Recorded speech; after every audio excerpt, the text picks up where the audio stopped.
Hey everybody, Nick here, and today I got a review for you of this little guy right here. This is the Creely PG Makeo knife, pocket fixed blade, whatever the heck it is, it's the Mako, and I'm going to talk about it with you today. But first off, before I go any further, I got to let you know this guy was sent to me by Creely Blades. Creely reached out to me at one point in time, actually right around the release of Magnacut, as a steal and said, hey Nick, do you want to check out one of my knives in Magnacut when they're ready? I said, yeah, absolutely. But I sent him full disclaimer on my website. Told him I'm going to talk about the good, the great, the bad, and the ugly.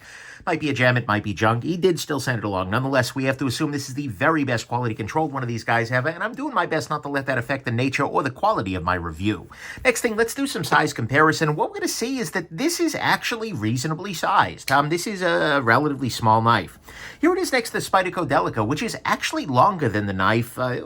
Yeah, it's right around the same length of the knife, right? And in terms of sharpened blade length, these two are almost identical. And in fact, in terms of sort of blade thinness and everything, these knives actually have a weird similarity, not in the grip so much, but in the blade. Yeah, they're not so far apart. Here it is against the Ontario Rat number 2. And again, what we see here is this is not a particularly large knife. Here it is against the Spyderco PM2. And what we see here is, yeah, this is pretty small. And then finally, here it is against another American-made Magnacut fixed blade. This is the TJ Schwartz Overland fixed blade knife. And so what we see here is, yeah, this is reasonably small. So there is that. Next thing, what is this knife? Well, it's a fixed blade, if you haven't figured that out already. But this is a Mako model by Creely Blades, and it is the PG version. And PG here does not mean you need parental guidance, although generally speaking, with extremely sharp knives, you should probably get parental guidance if you're a kid. But nonetheless, what PG here means is precision ground. On his website, this is defined as precision ground. Blades are in and out of the shop for different parts of the process. Heat treatment and bevel grinding are done at outside USA-based facilities. So this sort of reads like sort of the classic definition of mid-tech, where where Creely is doing some parts of the work and is farming other parts out, but he's very clear about everything being based in the States, for those of you for whom that's important. But that's what this is. This is the PG version of the knife. This particular one is a CPM Magnacut blade here, and it is using a black with red G10 handle scale, which makes a lot of sense. And then finally, this is going to be a quick review because fixed blades, are not generally my forte, right? So, in fact, I would recommend that to whatever extent you take whatever I say with a grain of salt here and listen to folks who are really deeply embedded in the fixed blade game. But more importantly, this just didn't get as much carry as some of the folders because of legal concerns and, frankly, because this doesn't make as much sense in my life. Did a lot of testing, not a whole lot of carry. So anyways, do keep that in mind, and that's why this is going to be a quick review where I'm going to talk about what I'm loving, what I'm not loving so much about this really interesting knife. Start with, on the good side, made in the States. For a lot of people, that's neutral, and of course, quality is about effort, not geography, but at the same time, if that's a beautiful thing for you, then, well, that's a beautiful thing about this guy. That is something to keep in mind. Next thing, I got to say, I like the logo a lot here. It is a very subtle logo, just the triangle with the little line in there, but it's a nice one. It's pretty attractive. So there is that. This guy also, next on the good side, this guy comes with a sheath, and this is the sheath for it. We can see here it is just a generic sort of leather sort of thing, but with Creely Blades on the back of it quite clearly. And then this is a very unusual sheath, and this is a pocket sheath. As you can see here, this is actually, here, I'll put the knife in the sheath so you can see how that looks. But this is a sheath that is really designed to go into your pocket rather than to go on your belt or something like that. Normally a belt sheath would actually have the clip mounted on the other side, but this is meant to kind of slip into the pocket such that the fabric of your pocket goes right about here. Come here, fabric of the pocket. This sheath sits inside the pocket itself, and then you just kind of press this down to lock it down in place, right? This is the Ulta clip, apparently. So anyways, what this guy ends up with is a pocket-style sheath, and then you can extract it from there. And it is actually relatively deep carry, all things considered. I mean, there is definitely some sheath sticking up, which is not a bad idea, by the way, just for getting it back into your pocket and whatnot. But this is also a case where the lanyard makes a lot of sense for extracting the knife from this sheath. So, and then you just unclip it like so and take it out of the pocket. But because it is very firmly clipped in there, this really isn't going anywhere. This is a pocket sheath that will reliably stay in your pocket even when you unsheath the knife, and that's kind of a nice thing. Next thing, ergonomically speaking, this is actually pretty well done.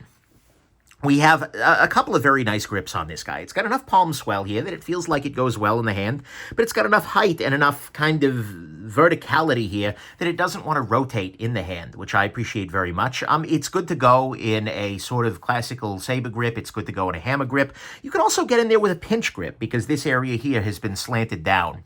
So this works well in that way. I mean, yeah, you can reverse grip it too if you felt like it, but nonetheless, this is a good ergonomic fixed blade, right? This works really well in the hand, and I do appreciate that. It also has a very strong kind of blade guard area here. I'm not sure whether that's the technical term for this nubbin right over here, but same time, I'm really not concerned that I'm going to slip up onto this guy. And also, the thickness here, the variation in this handle, makes it such that I really don't feel like I'm liable to move my hand off of this guy, even though it's not aggressively jimped or anything like that.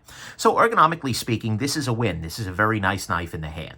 Next thing, this guy is available in a variety of steels. And by available here, I mean there are pre-orders going on, and he's done them before. But Creely is really a person who is, I would go so far as to say, really kind of obsessed with steel. And that's a beautiful thing for a knife maker to be, right? But you have this guy for $270 in Magnacut, as shipped here. They have an older listing for 20 CV for $220, although I'm told that that will increase to where Magnacut is. That's just a very old listing. He hasn't done a run of those in a while. $260 for LC200N, about $300 for Van Axe Super Clean, which is a hard steel to find these days. So it's kind of cool that that's happening. $240 for Crewwear, and $400 for Rex 121. That may seem like, oh my God, but Rex 121 is tough stuff. That is a serious steel. I believe for a long time that had the world record on Cedric and Ada Pete's his cut testing. So you know what, I get that. But anyways, Gary is very clearly a massive steel nerd, and it shows, right? In the kinds of steels he has available, and I think the fact that you can get a variety of steels in the same kind of blade that you really like is actually a really nice thing for collectors. Then finally, on the good side, and the thing that had better be the good side on a fixed blade, the blade of this is amazing. This is a really awesome blade. And by the way, I'm not saying that in the sense of, oh, dude, awesome. No, like I am slightly in awe of this blade. Because this is, so it's Magnacut, CPM Magnacut steel, which is a steel that is very, very nice, right? I have no complaints about Magnacut. It's being run at 62 Rockwell hardness, which explains why I have not been able to, well, I haven't been abusive to it, but I've been throwing a lot of cardboard at this, and it doesn't complain at all, right? With a little bit of stropping, it is back to ridiculous. This thing is a freaking laser blade when it cuts, because it uses thin stock, and it comes down to a ridiculously thin edge. This is an amazing cutting tool. I have cardboarded this pretty hard, and by the end of my testing, and to be clear, I'm not doing scientific double-blind testing. That's not the way that I do things here. But at the same time, I was very, very impressed with the performance of this knife, both in terms of just the skill, the speed with which this just goes through things, like even relative to other sharp and slicey knives I have. Holy crap. And the Magnacut just strops up beautifully, right? It strops to a disturbingly sharp level, where it's like I am slightly, like, oh boy, is that sharp. And, you know, the other thing is that we know that Creely is doing good work, because we've seen these proven by Pete over at Cedric and Ada Gear and Outdoors. Creely is doing good work. So I am very impressed with the blade of this guy. Not only is it thin stock, which makes it great for cutting, but it's got a really thin edge. It's got a nice steel here that is heat treated really well. And just ergonomically speaking, this is an awesome cutting tool and takes an edge that is ridiculous. And I say that in the very best of ways. So to me, the very best part of this knife by a constantial margin, which is like considerable and substantial at once, is going to be that blade, which is just great. And to me, the good here is that blade, the Mako being available in a bunch of steels, good ergonomics, an included pocket sheath, a nice logo, and it is made in the States. On the bad side, there are some, things here. To start with, this positioning for the name is a little weird, right? Like, not here, maybe? I don't know, this is just a little strange. And considering that this is straight text next to a curved surface, it just kind of feels like they just kind of threw it on there. CPM Magnacut. I don't get it. Whatever.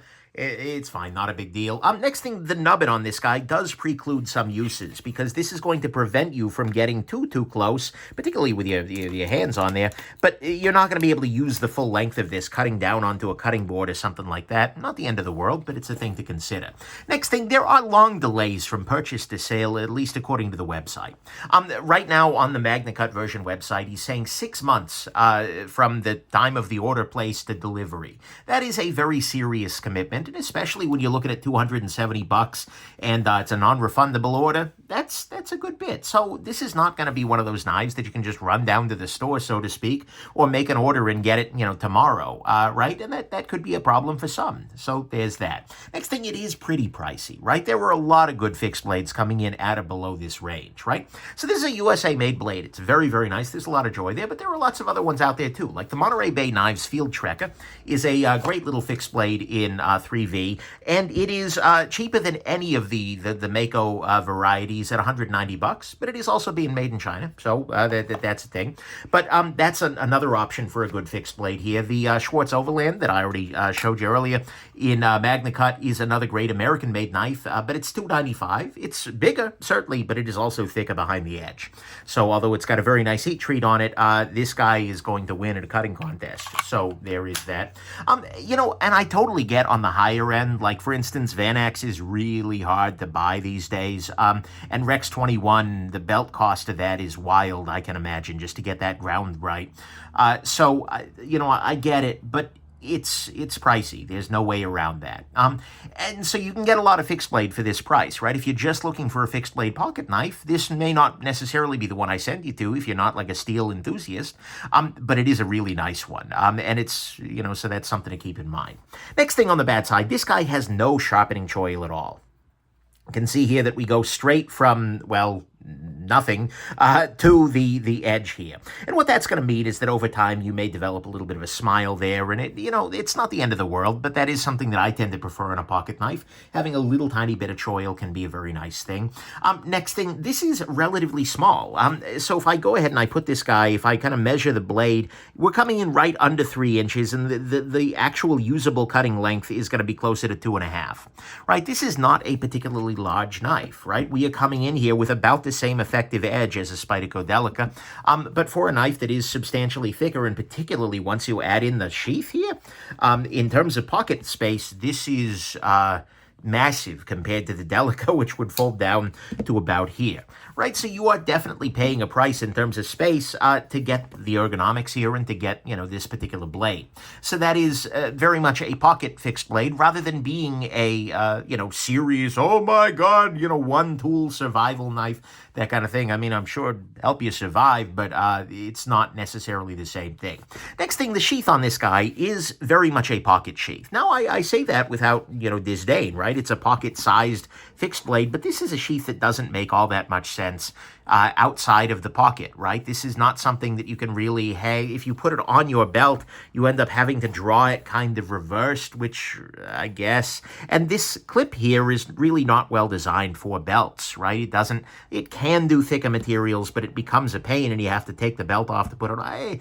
So this is really a pocket first knife. I'm sure you could get a sheath made, absolutely, get some Kydex or something, but do keep that in mind. The other thing that's worth noting is that the value of a small fixed blade in your pocket over a folder is pretty limited to me, right? This cuts really well. I want to be clear about that. And ergonomically speaking, if you're going to be using something all day long to cut with, this is something you might consider, right? Because it's going to be ergonomic. It's going to be it cuts really well. But at the same time, you're going to it costs you a lot of space, basically, in the pocket. And I wonder whether, for most folks, a Delica, particularly in one of the higher-end steels, like, a K390 or something, might serve you a little bit better with a more compact carry, right? And, the other thing to consider is that, oftentimes people say, well, you carry a fixed blade if you're going to do something abusive. With an edge like this, I mean, I'm sure it's plenty durable, but, like, if I'm going to be really abusive to a knife, I'm not sure this is the fixed blade I do that for. This is a cutting machine. So the other thing to consider is that in many places there are different laws for carrying a concealed fixed blade, and one could argue that this sheath in your pocket is absolutely a concealment.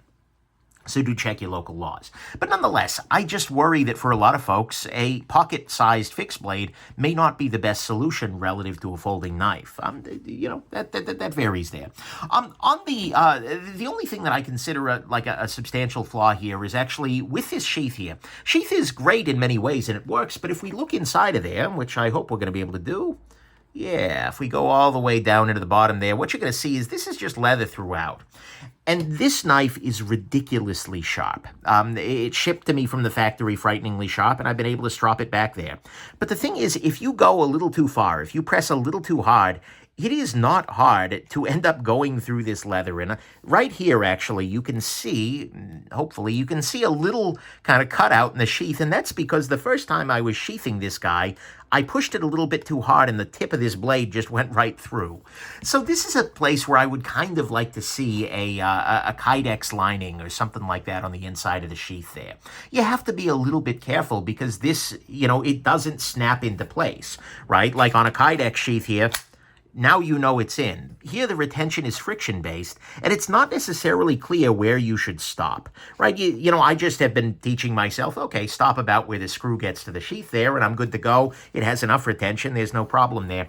But I would kind of like to see some kind of a hard, bottom part there that would prevent that from being an issue in the future. So to me, all of that is the bad, is that the sheath is not lined with anything, and this blade is so sharp and so thin that it can actually go right through that sheath. The value of a small fixed blade over a folder is kind of limited for a lot of folks. The sheath is pocket focused. It is a small knife overall. There is no sharpening choil. It's pretty pricey. There are long delays from purchase to sale.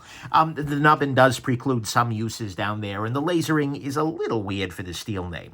On the final conclusion front, my basic feeling here is that this is a little knife that is entirely a life support system for an awesome blade, right? And in many ways, that's what any knife should be, right? The purpose for carrying a knife is to have a wonderful blade, and so knives that are really pretty objects but have blades that don't cut well, they never tend to rate well for me anyways. But this is a really awesome blade. It also has an included pocket sheath. It's got nice ergonomics, a variety of steels, but at the end of the day, I keep coming back to, wow, that blade is nice. To be clear, the lasering position, little bit on the funky side, right? The nubbin means this isn't great cutting down onto a board necessarily. It'll take a while to get and cost you a little bit of money there. Well, a good bit of money. There's no sharpening choil. It's a relatively small knife with a pocket focus sheath, an odd utility proposition relative to a folding knife, and an unlined leather sheath that's housing a ridiculous blade. So yeah, there's a lot of good here, but this is a niche product. What I ended up coming up with, and this took me a little while to review just because it's like, what exactly am I going to do with this? What am I going to say about it? This is an amazing blade, but what is this for, right? It is a very nice small fixed blade, to be sure. If you like small fixed blades, you should maybe consider one of these. Yes, it's pricey, but the steel, the performance you're going to get, I think merits it. And for many tasks, it is a wildly capable tool, right? I mean, again, for cardboard, oh my God, for any kinds, this is just really nice in that way. It is also a shining example of what a good heat treat and blade grind should look like, at least based on my admittedly casual testing. And it gets ridiculously sharp. It is pricey, 100%. I'm not a small fixed blade guy, generally speaking, but this thing puts in work.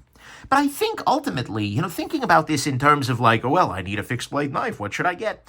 I don't know that that's what this is for, right? I mean, it certainly could be, right? If I had a fixed blade loving family member or friend, I could give them this and they would be thrilled, no doubt, if this is fitting their kind of use cases.